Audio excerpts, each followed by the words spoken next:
नमस्कार, digital news 18 मध्ये आपणा सर्वांचे स्वागत। आपण आजची सर्वात महत्त्वाची बातमी बघत आहोत महाराष्ट्रातून, क्राईम क्षेत्रातून। महाराष्ट्र पुन्हा आदरला। नालासोपाऱ्यात 7 वर्षाच्या मुलीवर लैंगिक अत्याचार करून बनवला व्हिडिओ। नालासोपारा येथे 7 वर्षाच्या चिमुकलीवर लैंगिक अत्याचार केल्याची घटना समोर आली आहे।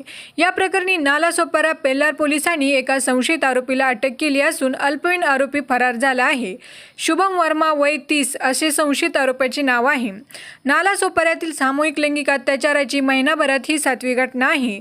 पीडित मुलीला मंगळवारी रात्री 9च्या सुमारास आरोपी शुभम वर्मा यांनी 14 वर्षीय मुलाने नालासोपारा डहाणीव बाग येथील एका गल्लीतील गाळ्यात नेले। वर्मा यांनी पीडितेवर लैंगिक अत्याचार केला तर दुसरीने त्या प्रसंगाचे आपल्या मोबाईलमध्ये चित्रण केले।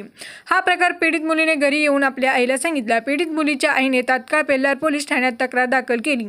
पोलिसांनी दोन्ही आरोपींविरोधात भारतीय न्याय संहितेच्या कलम 65, 2, 77 तसेच बालकाचे लैंगिक अत्याचारापासून संरक्षण कायदा पोक्सो अंतर्गत गुन्हा दाखल केला आहे। या प्रकरणी एका आरोपाला अटक केली आहे तर दुसरा फरार आरोपीचा शोध सुरू असल्याचे पेल्लार पोलीस ठाण्याचे वरिष्ठ पोलीस निरीक्षक जितेंद्र वनकोटी यांनी सांगितले आहे। मागील महिन्याभरात नालासोपारा परिसरात सामूहिक लैंगिक अत्याचाराची ही 7वी घटना आहे।